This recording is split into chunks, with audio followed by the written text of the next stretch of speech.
A very warm good morning to one and all. Here we begin our session 2 for the international webinar on women and development. The duty assigned to me is to deliver the welcome address for session 2.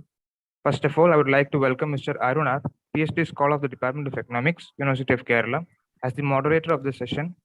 Now I extend my hearty welcome to the paper presenters of the session, Dr. Suma Scaria, Central University of Karnataka, Meena MS, University of Kerala, and Remya PS JNU to this session. I would also like to welcome CG Hema, First Time Economics, for delivering the vote of thanks. Also, I welcome each and everyone present and attending this webinar. Thank you. Yeah, good morning, one and all.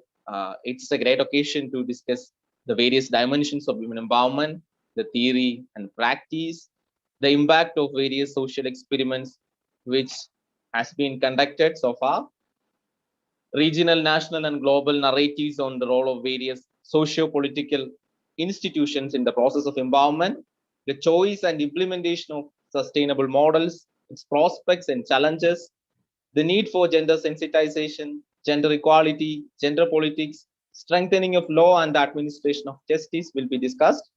And I hope that the 3-day international seminar will be a productive discourse in creating ideas capable of being translated into desirable social action. So here in the first technical session, we are discussing about the different development strategies adopted in various parts of rural India, its implementation, impact, and evaluation. So we have 3 presenters here. And to begin with, we have Dr. Suma Scaria from Central University of Karnataka, and she will be presenting the paper entitled Public Irrigation and Well-Being of Women, some insights based on 2 villages in Northeast Karnataka. Then there will be Meera MS from University of Kerala, and she will be elucidating on the topic empowering the rural women through water. And Remya PS from RC's JNU will be presenting on the topic development policies in rural India, does gender matters. So to begin with, I welcome Dr. Suma Scaria to present her paper, and then I would like to invite Dr. Suma Scaria to Thank you, Arun. Am I audible now? Yeah, you are audible. You can start the session. You have 20 minutes for presenting the paper. Okay. So if you have time, you can show the slides also. Otherwise, I will just present it. No, we have the time. We have the time to show the slides. Okay. Thank you. Present for 20 minutes. We'll... Okay. My sincere apologies for the troubles caused because there was some problem with my system. So sorry for that. So now the title of my paper, I am audible, no? I am audible? Yeah, ma'am. You are audible. Okay. You can continue. The title of my paper is Public Irrigation and Well-Being of Women, some insights based on the study of 2 villages in Northeast Karnataka, India. So next slide. So the basic question this paper is trying to ask is, next slide. Does public irrigation mediate well-being of women? So this is a basic question this paper is trying to ask in the context of 2 villages in Northeast Karnataka. So to give you a background of this study, in fact, India is having one of the faster growth rates in the world. Of course, the last 2 years is very abnormal. So one of the highest growth rates among South Asian countries. But however, the status of women in terms of access to economic resources, education and health remains low compared to many low-growth South Asian countries and sub-Saharan African countries, according to Human Development Report. Hence, it is essential to inquire how far the high economic growth India has witnessed in recent times have trickled down to rural women. So there are studies, next slide. There are studies that address the impact of irrigation on income generation and poverty reduction in developing countries. However, there are not many studies that address the mediation of irrigation on the well-being of women. And the present study aims to fill up this gap. So now coming to the next slide. Now coming to the measuring the well-being of women, as everybody knows, measuring the well-being of women is very complex. But the most simple and straightforward way of measuring the well-being of women is in terms of income. However, and this has led to a proliferation of literature on feminization of poverty, which says that the share of women among poor is very high. However, in recent times, there is growing support for understanding poverty of women beyond income. According to this definition, poverty can mean more than the income dimension. It can be the denial of choices and opportunities most basic to human life. So such an understanding of poverty beyond income has led to explosion of different methods of measuring well-being of India. Next slide, move to next slide. The most common, most widely used methods of measuring the well-being of women are UNDP's Gender Development Index, which is quite well known, and Gender Empowerment Index. Apart from the above three, there are attempts in recent times to measure well-being in terms of easily quantifiable variables, including nutritional status and time use. Similarly, a gendered poverty index is constructed, taking into account three dimensions, including survival, education, and health. The present study, in fact, my study, in fact, takes indication from the above gendered poverty index in terms of the three dimensions in defining the well-being of women. We have broadly used different indicators to show the three dimensions of well-being of women as defined in the gendered poverty index. Next slide. The survival dimension is defined in terms of access to prenatal care and institutional delivery. Education is defined in terms of the literacy rate and share of women in higher education. Health is defined in terms of access to adoption of family planning methods and utilization of healthcare services. Apart from the above three dimensions, one more dimension we have added, that is self-awareness. The indicators used to measure are perception of domestic violence and exposure to media. Next slide.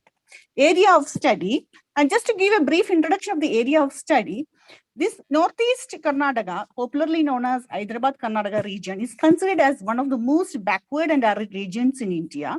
According to all the planning commission, some of the poorest districts in India exist in this region. The Human Development Index of most districts in Northeast Karnataka stands lower compared to the Human Development Index of India as a whole. In fact, some of the indicators stands below a poor states like Bihar. More than half of the population in this region resides in rural areas and also has a fairly good proportion of scheduled caste and scheduled tribe people compared to the state and all India averages. Also, the region is marked by stark inequality in gender in both education and health. The female literacy rate, as well as access to basic infrastructure, including safe drinking water and sanitation, remains lower compared to the state and all India averages. Given the above development scenario, Northeast Karnataka provides an appropriate setting to understand the trickle-down effect of the high economic growth India was witnessing in recent times in terms of the well-being of women. So now the public irrigation versus private irrigation. In fact, the major sources of irrigation in India are largely open wells, tube wells, bore wells, and canals. However, next slide. However, in recent times, there has been tremendous growth in groundwater-based structures, including open wells and bore wells, which are mostly private financed. Many studies highlight the positive externalities of public-funded irrigation facilities, including canal irrigation, in improving the productivity of soil, as well as facilitating cropping pattern changes, especially in semi-arid and arid regions. Also, these studies show that the beneficiaries of the canal irrigation system include marginal farmers, since groundwater sources of irrigation are largely restricted to the non-poor. Since Northeast Karnataka is largely a drought-prone region, access to public sources of irrigation, including canal irrigation, is very important for its development. Next slide. Now, coming to the methodology I have adopted in this study, the present study is based on a micro-level study of 2 villages in Northeast Karnataka. This region consists of 6 districts, and I have chosen these 2 villages from Gulbarga district since the district exhibits the general features of Northeast Karnataka. The 2 villages in this district were selected purposively since one village is canal irrigated and other not canal irrigated but dependent on private wells and 2 wells for irrigation. So the total number of households in both villages is around 160 and 90 respectively. The field work was conducted during the period Jan 2018 to May 2018. The census method was used to conduct a door-to-door survey of the households. The survey was conducted using a questionnaire schedule. So apart from the primary level fieldwork, secondary sources including Census of India reports were also used to delineate information at the village level. Next slide. Now coming to my findings of the study, I'm not showing the tables because it's very difficult for me to put everything in PPT, that's why. So I will just give you a glimpse of the findings. Our findings show that the canal irrigated village paints an impressive picture in various dimensions of the well-being of women compared to the non-canal irrigated village. As I told you earlier, in fact, here I am trying to understand the well-being of women in terms of 4 dimensions: survival, education, health, and self-awareness. And if you look at one dimension, that is survival, the women in the canal irrigated villages had better access to prenatal care compared to those in the non-canal irrigated village. The share of women who had taken an ultrasound test and iron tablets is relatively higher in canal irrigated village compared to non-canal irrigated village. Also, majority of the women, more than half, had institutional delivery in canal irrigated village compared to non-canal irrigated village. And now coming, next slide. Now coming to the next dimension, education, the picture is slightly complicated with regard to well-being in terms of education. The canal irrigated village shows lower rate of illiteracy among women, but with reference to share of women in higher education, non-canal irrigated village shows relatively better picture. There is inequity in access to education, especially higher education for females in both villages. And now coming to another dimension, health. With regard to health, the canal irrigated village paints a relatively better picture. In canal irrigated village, relatively more women have resorted to adoption of modern family planning methods and also utilization of healthcare services compared to non-canal irrigated village. And now coming to the next dimension, that is self-awareness. There also the canal irrigated village shows a better picture. The share of women who believe that men have the right to be their voice is relatively less in canal irrigated village compared to non-canal irrigated village. With regard to exposure to media also, women in canal irrigated village shows better picture. Next slide.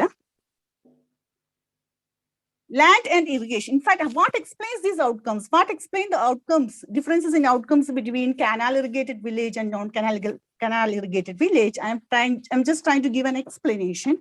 In fact, fieldwork reveals that access to public irrigation has facilitated cropping pattern changes in favor of profitable crops. The important crops cultivated in canal irrigated village are cotton, along with food crops such as tur dal, jowar, and chili. So the well-being, in fact, of women largely depends on the well-being of their household, since gender inequalities are largely entrenched within the family. Hence, a rise in income or the well-being of a household due to cultivation of commercial crops would translate into larger well-being of women. Moreover, these positive externalities of public irrigation in terms of the well-being of women are more or less broad-based also, since the beneficiaries include marginal and small landholding households too. These interlinkages are quite evident in canal irrigated village, which has access to public irrigation. On the other hand, in the non-canal irrigated village, the cropping pattern is largely restricted to low-value water-saving food crops like jowar, jowar and tur dal. The farmers in this village are largely dependent on private sources of irrigation, including open wells and bore wells. More than half of the households belong either to a marginal or small landowning class. The majority of farmers are excluded from private sources of irrigation. Also, our fieldwork shows that the incidence of debt is relatively higher in non-canal irrigated village, and a major source of debt is irrigation-related activities. The farmers largely depend on local money lenders for loans. The unequal access to irrigation has largely translated into relatively more distress for farmers, especially for those belonging to marginalized sections of the society.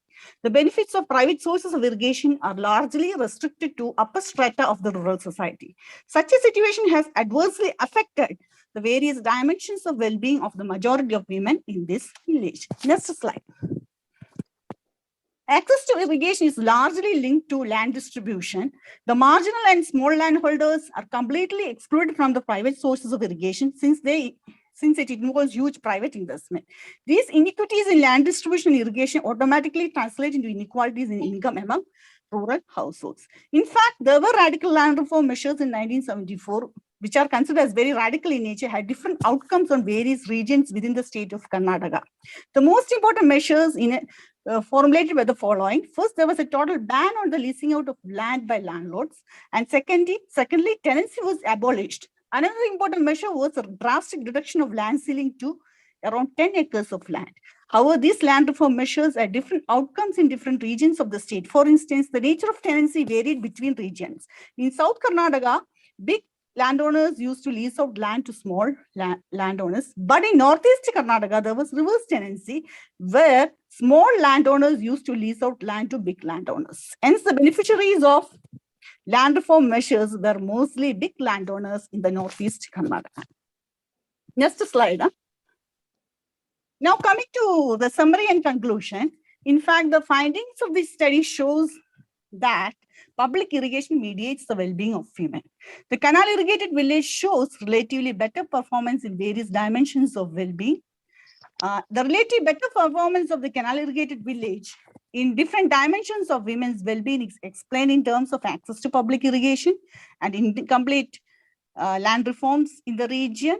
Access to public irrigation, including canal irrigation, provides opportunities to grow profitable crops along with water-saving food crops in an arid region, including Northeast Karnataka.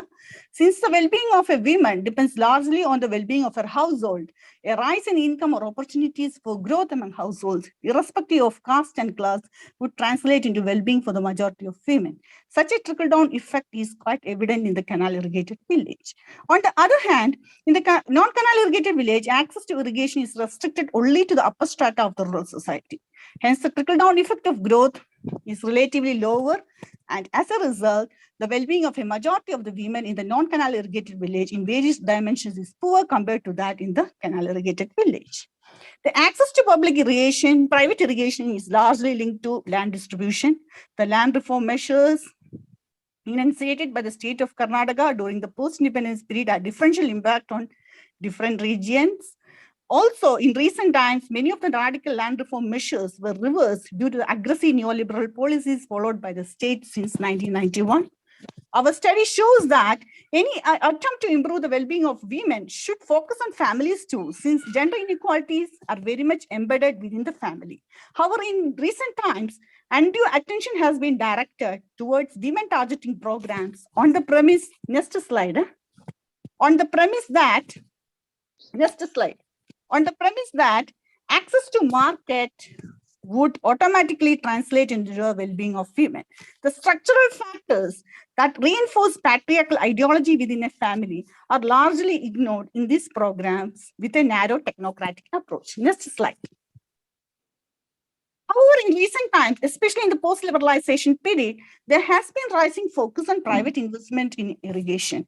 The major rationale put forward for this rising private investment in irrigation at the cost of public expenditure are efficiency and ease of management. Many studies done in different regions show the management problems in public irrigation, including canal irrigation. However, the need of the hour in the context of rising inequalities within the rural areas in India, as well as across the globe, is to evolve better management practices rather than overlooking public expenditure on irrigation. What we suggest is a negotiation of the public expenditure model with the efficiency model for better management practices.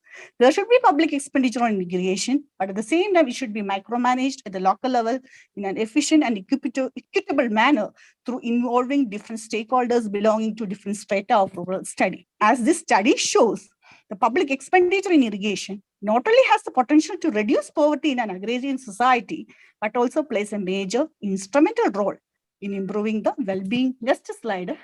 Oh, sorry. In improving the well-being of deprived sections of the society, including women in rural areas. Thank you. Thank you. Thank you, Teresa. Sorry, thank you, ma'am, Suma, Scaria, ma'am, for the lecture. It was a great enunciation on how does irrigation shape the living in villages. It was more like, and it was I think it is different approach which tried to look into the issue of development. The various dimensions of development was looked on based on the single perspective of access to irrigation. Access to irrigation was considered as the key variable in your study, and which I think it was something new that we have been listening to. And I invite Remya PS to present her paper on development policies in rural India and does gender matter. Remya? Okay, thank you very much for the kind invitation, sir. Good morning, everyone. Myself, Remya PS, and I would like to thank the Department of Economics and Organizing Secretary Siddik, sir. Thank you so much, sir, for accepting my proposal and granting me the chance to take part in the webinar. And I hope the webinar would help me more to understand the topic and the ideas and explore the ideas of gender, women, and development. With that, I'll start my presentation. My paper topic is development policies in rural areas. Does gender matter? The role of women in the development process is indispensable. The need and importance of women in the development process identified as unavoidable, taking the lack of space given for women in the earlier policy formulations. There were changes, shifts in the policy formulation accompanied by the approach towards women in the society. The contribution of women in agricultural output, environmental maintenance, food security, and service sector is large compared to men. This share of their output does not include the informal works they do in households, which is considered women's first and foremost duty. This paper discussed the role of women in the development policies in rural areas, taking the example of Kerala. It is relevant to identify the importance of gender equal development policies in a developing country. It is necessary to look into the changes in the ideologies of gender in the development process. This paper identifies concepts like women in development and the shift towards gender development. Gender issues had less importance or not discussed in the development process as gender does not fall in the system's development process category. As soon as the notion of gender is identified in the development process, policies tend to incorporate women's needs in the development. And it makes them visible how women could strengthen development. It brings more programs integrating women in development policies. The role of women in the rural areas plays greater importance as women share a significant role in the agricultural sector and the informal sector. In order to discuss the expansion of the inclusion of gender into the development process, it is necessary to identify the introduction of the concept of women in development into the development discussion. The term is widely accepted as the amalgamation of women into economic, political, and social development. The use of the term started in the early period of 1970s with the publication of Women's Role in Economic Development by Esther Bosa. She used gender as an independent variable in her study and gave attention to the sexual division of labor. The term WID was introduced in the Women's Committee of Washington, D.C. to bring the attention of policymakers to the new concept brought by Bosa. The liberal feminists started to stress the need to integrate women in the development process by ending the inequalities in their lives.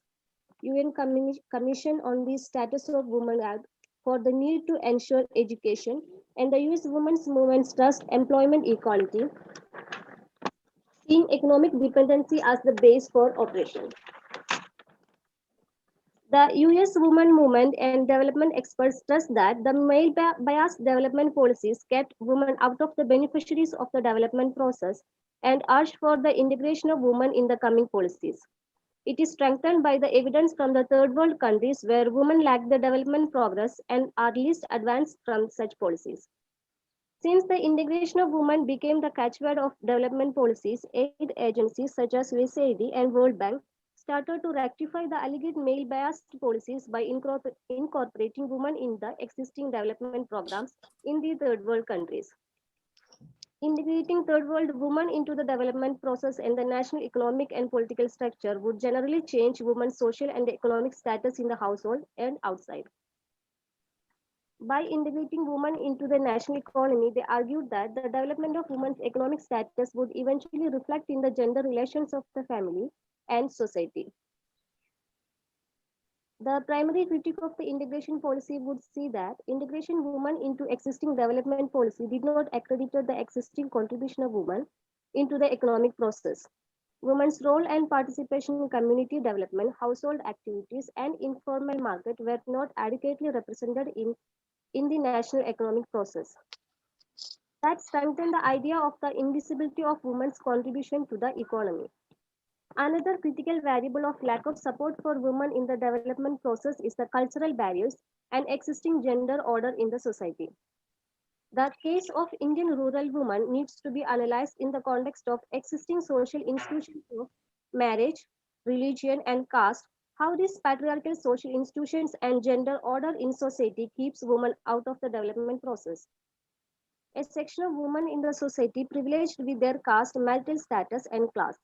The socio-economic needs of women from different societal stats need to be recognized in a diverse country like India. Women and development programs in India. Women in India, especially rural women, play an integral role in the development process. Women devote much time in the work inside and outside the house, contributing to development. Being a caretaker of household activities, childcare, and taking care of the elderly at home, unavoidable but uncountable work of women inside the house, whereas outside the house, women engage farming and community-related works, contributing to agricultural activities. Women in rural areas are more exposed to natural disasters because of traditional gender roles and unequal distribution of resources. Women work long hours in agricultural activities than men, and in household activities go uncounted, and her political, economical, and social development remains the same. In the rural development policy, women should consider their role in the home, farmhouse, agriculture, and other productive services. In an agrarian economy, many women actively participated in agricultural activities, especially in the rural areas. Most of women in rural and urban areas contributed in high proportion, taking part in informal and formal activities. Despite all these works inside and outside the home, women's work do not get adequate recognition. Even after playing an essential role in the economic and social sector, women's status remains unchanged, keeping her economically and socially less privileged. The gender disparity has put restriction on women by limiting their choice of employment and the payment of work. It further limited the lower caste and Dalit women from accessing resources and work. Religion makes another huge diversity among women as belonging to different religious community goes through different difficulties in employment, education, and other rights depending on the freedom prescribed by the respective religions. The status of married and unmarried women and their power position varies. Most unmarried women have a low social status in India, especially in rural areas. In rural areas, especially northern India, widows with different social and economic status remain out of the common societal space. Integrating women in the development process and gender analysis development programs should consider all sections of women. The government has initiated several development programs as part of the 5-year plan for sustainable rural development. Initially, the economic plans were aimed at the social security and welfare of the lives and works of families and individuals in the rural area. Alleviation of poverty has been an agenda of development policies in rural areas for a long time. The Integrated Rural Development Program, IRDP, formerly known as the Antyodaya, designed for the upliftment of the rural weaker section, launched in 1978.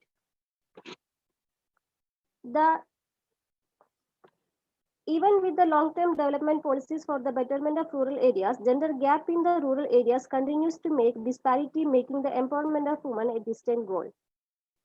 Women's empowerment directly proportional to women's ability to use choice.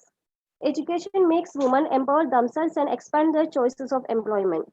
The choice of employment enables them to decide when to marry and have children. At this moment, schooling a girl strengthens and enables her capacity to intensify her choices. It increases the chances of women taking part in the decision-making process. This would result in social and cultural changes that restraining women from exercising their rights and empowering them. Along with the economic empowerment, political empowerment necessary as it empowers them by giving a part of decision-making members at governing bodies.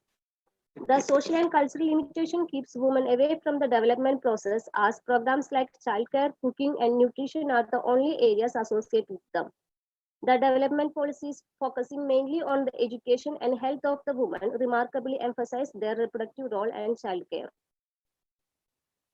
Integrating women into the development process secures not only women but all sections of the society. The number of women under the poverty line in rural areas is higher than that of men.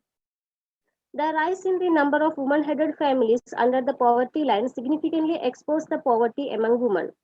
Much of women's income directly contributes to the family welfare, contributing to food and education of children. Social and cultural barriers keep women out of the formal sectors, and women's engagement in formal sectors makes it difficult to identify or not record. Even after the long-term development process, the situation of rural women in India remains the same, making women's status more worse than before. Modernization in the development process does not secure rural women. The development process allowed them to shift from agriculture to other informal fields. Agriculture was the only accessible for the rural women, incorporating their low education status and the primary duties. And later on, modernization reduced the work in the agricultural sector, leading them to take other occupation, primarily in informal sectors. The next, we are discussing the women and development process in Kerala. When we see the development of women in India, especially rural women, what makes relevant considered the case of Kerala for analyzing the term development and women? What makes the state different from the other parts of India? Let's see. Kerala accredited with much attention in terms of development with its combination of economic progress and social advance. State shows an impressive statistics on social development. Since the 90s, Kerala showing a significant advancement in social development, making it at the top of the literacy rate among other states, making 89.81% and 86.1 female literacy rate, where India showed only 52.21%. According to the latest National Statistical Survey, Kerala holds top in the literacy rate with 96.2%, and the average literacy rate of India points to 77.7%. Kerala made it top in the chart with 74.9. The various socio-political and historical characters makes the state top in the social development index. The flow in the socio-political and religious reform movements made it possible for the social benefits to reach into each section of the society. With its various social development policies, the state government has made great advancement in health, education, and other service sectors. Despite these social developments, since 1991, with the liberalization policy, the state shows a decline in economic sector and decline in agriculture sector, which a fluctuation in food crops and a high employment rate. Kerala showed a high social development society without a solid economic base. Kerala is listed in the highest position among the Indian states in the Human Development Index and Gender-Related Development Index. Improved educational facilities, better status for educated women, and better awareness programs help the girls in Kerala acquire better higher education, especially among the upper and middle class families. Kerala is the exception to the general trend of decline of social status in the country. Unlike the rest of the country, the sex ratio in the state remained favorable for women, making it the state top in the list. The life expectancy at birth, Kerala stands at 72.2 for men and 79.9 for female, compared with India's female life expectancy of 70.02. Kerala stands much higher. It is relevant to look into where the Kerala women stand in the state's development process. Despite the high literacy rate for both men and women, it does not reflect in the women's employment rate, and especially women rarely work after marriage. The government of Kerala report on the gender statistics shows that economically active women constitute only 25% of women out of the total population. The gender gap in urban and rural areas increased continuously from 304% in 1991 to 325% in 2012. After assessing gender relation and women's status in society, it is vital to look into the system of marriage. Each religious community follows their respective marriage code and different family arrangements and customs. Although- Remya, it's already 12:13. You have 3 to 4 minutes to conclude your presentation. Okay. Okay, then very quickly I'll go to the achievements or the government programs. Uh, Even though the labor force participation rate remains low, the self-employed workers number increased in the last few years. And Kerala is the unionization of, sorry, at the same time, a unique and distinguishing feature of the labor market in Kerala is the unionization of workers in unorganized sectors, including the major traditional industry, fire, and subsequently other traditional sectors such as cashew and agriculture, in which the proportion of women workers is very high. The unemployment rate is the higher for women in Kerala than the Indian average, reflecting the fact that more women seek employment in the state. Capacity building programs such as sensitization, opportunity guidance, achievement motivation training, and skill training and accountancies are given to women. And the number of handloom societies and entrepreneurships of the ownership and all increase. Women The social transformation made it possible for the female from rural areas to get an education even though they were not positioned to choose their careers. Education makes them aware of their rights but are incapable of practicing them to the prevailing gender order. The financial support from the self-help groups covers 37.14 lakhs families in the state, and the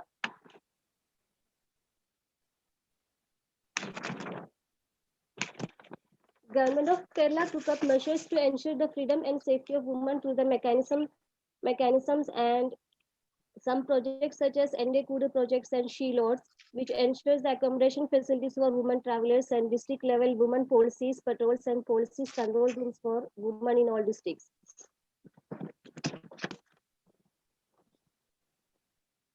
And the 11th plan placed prominence on gender budgeting, which started with the 2018 and 9 state budgets.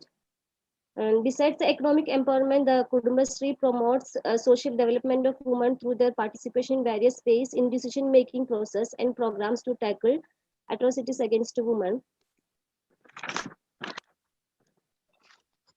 The inclusion of women in the development process resulted in the improvement in social status of women in Kerala. Although the gender gap remained wide, the achievement in education sector identified as an important factor in identifying social development of women in state. It is understood from the role of women play in the development process while considering why gender should be considered as an important variable in formulating development policies. Along with the need to identify gender in rural development, it is utmost importance to identify the process hindrances while considering the gender aspect of development. The challenges in the rural areas cannot be generalized, while the widely accepted challenge is the societal conviction of how and why women should behave and follow particular norms and regulations. Rural women lacks strong support from an institutional and individual level. The representation of women in decision-making bodies makes it crucial as powerful positions should accommodate more gender-inclusive policies to identify and support in all levels of the development process. When women constitute half of the contributors, their absence in decision-making makes the policies more unproductive. Men's development policies carry a patriarchal gender order that denies equality. Rural women still fall into the cultural restrictions of social institutions, and in order to make them fulfill their primary roles, they give up the education sector for employment. Most rural girls had to leave their dream to become a good homemakers and fulfill their role as a good mother. Women must be considered not only as beneficiaries but also contributors to development policies. Attitude towards women can change the situation of discrimination. Remya, you have to conclude within next 1 or 2 minutes. You are exceeding now. Okay. Okay. I guess I missed many points which the programs and development policies which Kerala government has initiated in the last years, and they have mentioned in the development in the for the coming years also. Within the limited time period, I'm not able to present that all. Okay, Remya. Thank you. It was a very good articulation of the issues which have been discussed or of the problems which has been faced by Indian women, and you have mentioned some proposed programs adopted by the government of Kerala in solving these issues and bringing women to the mainstream by addressing the role of gender in the process of economic development. So thank you, Remya, for the talk. Suma ma'am, are you here? Yes, yes, I'm here. Can you hear me? Yeah, I can hear you. Ma'am, you were talking about the relationship between private irrigation and the right to property, and you have established a relationship that those who belong to the upper strata of the society and those who have better access to land is having access to the private irrigation. And I want to know, I know that the right to property or right to entitlement is something which is a decisive factor in being authoritative or in gaining some kind of social respect. But in the case of Indian women, even though they have some kind of property entitlement, they are denied of the right to exercise it. So in this situation, is it possible to have some relationship between the right to property of women and the usage of private irrigation? And this is the first question which I want to ask. And then I just want to know the role of private irrigation in mediating, more about the role of public irrigation in mediating well-being. Because even if there is public and private irrigation opportunities, the poor and the ignored sections of the society will not be able to use the private irrigation system because of the user cost or high utility fees which they have to provide. So how can the governments, the state governments and the central government can address the problem? You have rightly mentioned that there is a positive relationship between the public irrigation and the well-being of the women. And in those places where there are better availability of the canal network and public irrigation system, all the development indices which you have developed by your own and the conventional development indices have shown good credit. So how could you improve the public irrigation systems across the country for the betterment of the women? Yes, can I give the answer? Can I reply? Yeah, ma'am. Yes, as you rightly pointed out, this is what I am also trying to say, that there is a strong relationship between in the context of two villages in this northeast Karnataka, because we have to understand that this development profile of northeast Karnataka is quite poor in terms of conventional indicators. For instance, if you look at the literacy rate overall, even if you don't go by gender wise, even if you go for overall literacy rate, you can see that its literacy rate is below the national average and also below many poor states like Bihar and UP. So this is the development scenario in northeast Karnataka, which is completely different from a state like Kerala. So I'm just giving you an example. So and moreover, we have to understand that basically this region within the Karnataka, which is in the northeast, is basically a much neglected region, because only in recent times state has started giving some importance, because it is basically a drought-prone region. Maybe you might have come across, if you read literature on farmer suicides, many farmer suicides has happened in this region and also in nearby region like Vidarbha, and also it is all part of same region also, Deccan Plateau. So it's a drought-prone region. So there, in fact, I just feel that in a backward and arid region like Northeast Karnataka, an intervention of public irrigation, and we have to remember that this public irrigation has come to this region only in the beginning of the 21st century. It's just a recent phenomenon because now state is taking some interest in it. So can make some changes. That is what I'm just trying to. I won't say that it can make overall changes, because why it is so is because in this region there is huge concentration of land in few hands. So land is not evenly distributed, but there is concentration of land in few hands also. So in that context, intervention of a public irrigation, it can make some difference to the lives of the people, especially to the marginalized sections like women. like women. And that's what I am just trying to argue. And when I talk about, on the other hand, you can see that in the village where there is no public irrigation, where there is only private irrigation like borewells and tube wells, who is able to afford this irrigation? Who is able to afford this irrigation is only the big landowners. Medium and the big landowners are only able to afford these private sources of irrigation, because the private sources of irrigation like tube well and borewell involves a huge private investment. So in that sense, this lowest strata like marginal and small farmers, no? So we can't just call them farmers also, because they combine cultivation with labor. So they are largely excluded from it. So when I talk about this land ownership, I don't mean women land ownership. What I mean is land ownership of the household. So far, I haven't done any study. So far, I haven't done. Probably in the next stage, maybe I can look into how land ownership rights of women can make a difference. But in this study, I have looked only at the land ownership at the household level.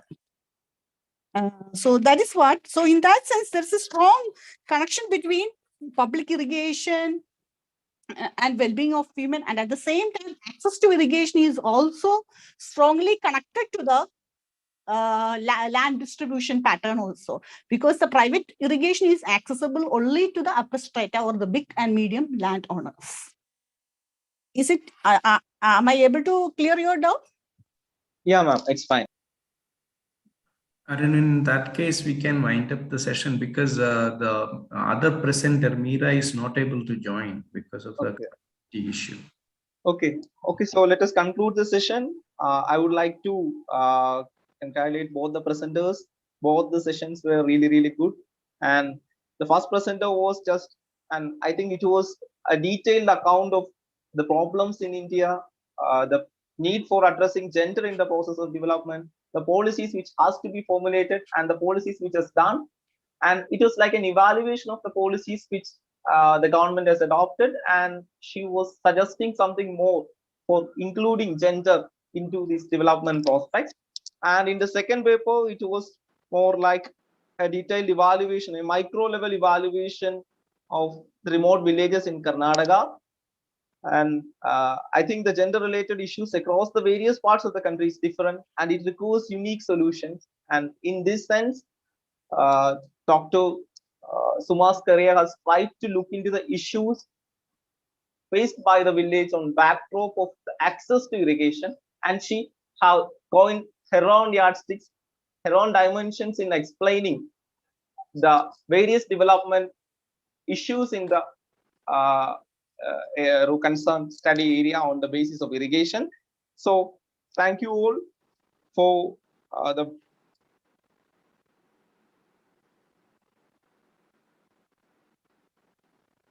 Hello, am I audible? Yes, you're audible. Yeah.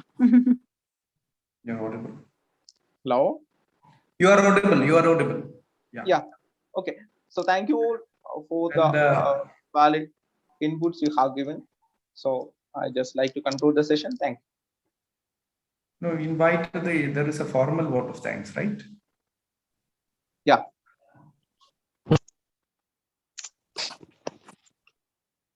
Sir, can I start? Yeah, please. Good afternoon to one and all. I am extremely delighted to be the part of this seminar on one of the most relevant subjects, the women and development. Here, my duty is to deliver the vote of thanks. First of all, I would like to thank Ajayan for the welcome speech. Thank you, Ashwin. Next, I would like to thank Arun R, PhD scholar, for being the moderator of this session, who wonderfully carried out the event. Thank you, Arun. Next, I would like to thank the speakers. First of all, Dr. Suma Scaria, ma'am from Central University of Karnataka, for presenting the paper on the topic Public Irrigation and Well-being of Women, some insight based on the study of 2 villages in Northeast Karnataka, India. Thank you, ma'am, for your informative presentation. Secondly, I like to thank Remya MS from JNU, who presented the paper on the topic Development policies in rural areas, does gender matters? Thank you for your amazing presentation, ma'am. At last, but not the least, I would like to thank all the participants for their cooperation in making the session a success. Thank you all and have a wonderful day. Thank you. Thank you all. Now we will break for the session and for lunch and on. So we will be coming back by exactly 2 o'clock, and we have a presentation in 2 o'clock by Amalani John and Lalija, as well as Sri Lakshmi Sudhakaran. So please be on time. We will start at 2 itself. So for the time being, let's conclude the session. Thank you all.